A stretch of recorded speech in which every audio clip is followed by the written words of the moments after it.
Acara televisi menjadi salah satu hiburan sekaligus media edukasi bagi masyarakat. Sayangnya, seiring dengan perkembangan zaman, banyak pihak merasakan bahwa kini keberadaan tontonan berkualitas di televisi, terutama yang diperuntukkan bagi keluarga, semakin sedikit. Masyarakat lebih banyak disuguhkan acara sinetron, FTV, atau acara musik langsung. Padahal beberapa dekade sebelumnya, masyarakat masih bisa merasakan tontonan yang memiliki nilai edukasi yang cukup tinggi.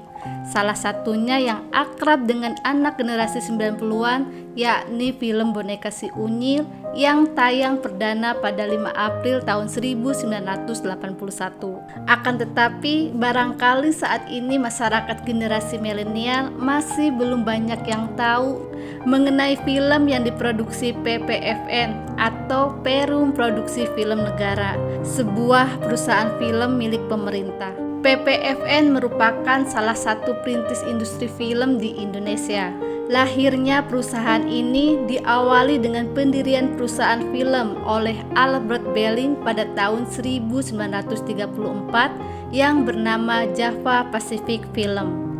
Pada tahun 1936, nama Java Pacific Film berubah menjadi Algemeen Nederland Indisch Film atau ENIF. Perusahaan ini memfokuskan diri pada pembuatan film cerita dan film dokumenter. Masuknya Jepang juga ikut menyumbang liku-liku cerita perusahaan ini. ENIF diambil alih dan namanya diganti menjadi Nippon Eigasha yang mengkhususkan diri memproduksi tayangan propaganda politik Jepang sebagai pemersatu Asia. Memasuki era kemerdekaan, perusahaan ini diserahkan kepada pemerintah Indonesia. Seiring dengan langkah tersebut, para karyawan perusahaan melakukan peliputan berbagai peristiwa bersejarah. Pada tahun 1950, perusahaan ini berubah menjadi Perusahaan Film Negara atau PPN. Penyempurnaan ejaan membuat namanya menjadi Perusahaan Film Negara atau PFN. Agar perusahaan bisa menghasilkan keuntungan dan berjalan secara profesional, pemerintah mengubah status PPFN menjadi PT Perusahaan Produksi Film Negara. Jika dihitung sejak berdirinya perusahaan ini pada tahun 1934, maka PFN telah berusia 88 tahun pada tahun 2022 ini.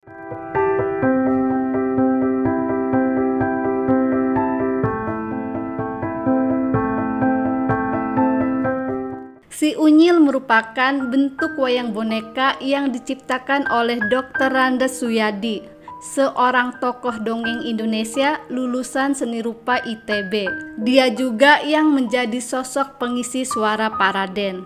Si Unyil kemudian menjadi serial televisi yang mengudara di TVRI sejak 5 April tahun 1981. Kisah Si Unyil dengan setia menemani anak-anak hampir 13 tahun di setiap minggu pagi hingga tahun 1993. Si Unyil kemudian sempat ditayangkan kembali di salah satu stasiun TV swasta pada tahun 2002 sampai 2003 dan kini diadaptasi menjadi Laptop Si Unyil. Dunia Si Unyil adalah Indonesia. Di sana ada beragam karakter yang menggambarkan wajah-wajah keindonesiaan. Selain bocah-bocah macam Si Unyil dan kawan-kawannya, juga ada sosok pengangguran seperti Pak Ogah yang sering tidur di pos ronda dan sering berkata, "Cepet dulu."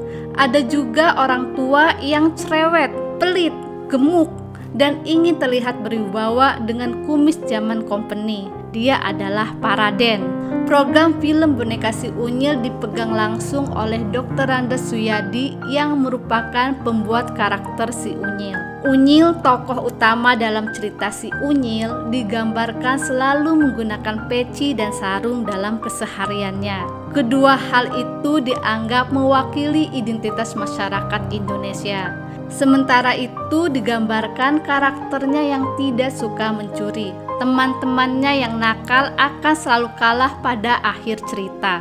Kepopuleran kartun Si Unyil membuat banyak anak-anak menirukan dialog-dialog dari cerita tersebut serta menyanyikan lagunya. Tingginya perhatian penonton terlihat dari banyaknya surat pembaca yang masuk sehingga menyadarkan bagaimana ampuhnya media televisi saat itu.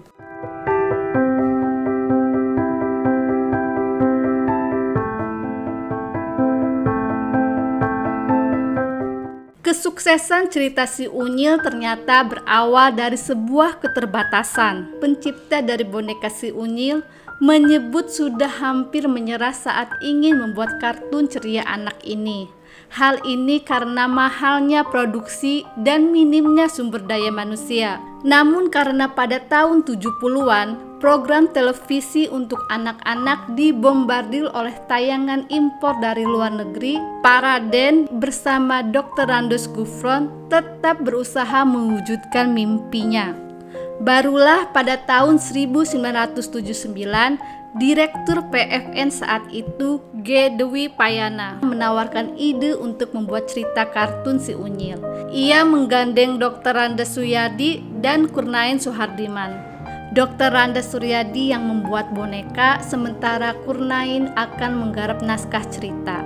Cerita Si Unyil mendapat momentum karena bersamaan dengan program pemerintah Soeharto yang sedang merancang pedoman penghayatan pengamalan Pancasila. Pedoman ini dirancang sebagai acuan dalam pengendalian kehidupan sosial politik warga Indonesia. Si Unyil diberi tugas sebagai penyampai pesan-pesan dari pemerintah, tapi kesederhanaan cerita, tokoh-tokoh yang dekat dengan keseharian masyarakat, dan dukungan pemerintah saat itu membuat cerita Si Unyil tetap masih dikenang. Setelahnya belum ada lagi program kartun anak khas Indonesia yang mampu menandingi kepopuleran cerita Si Unyil hingga sekarang.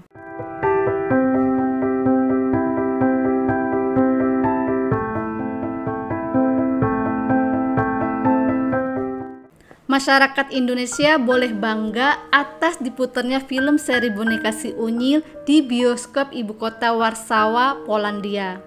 Namun di balik kesuksesan film Si Unyil ada kisah pilu dari sang pembuat film. Setelah Si Unyil meraih kesuksesan, polemik muncul. Pak Raden seolah kehilangan anaknya. Ia kehilangan hak cipta sebagai pembuat boneka Si Unyil. Pasca Si Unyil mengudara sampai 2012, Pak Raden belum menikmati sepeser pun royalti tokoh boneka itu.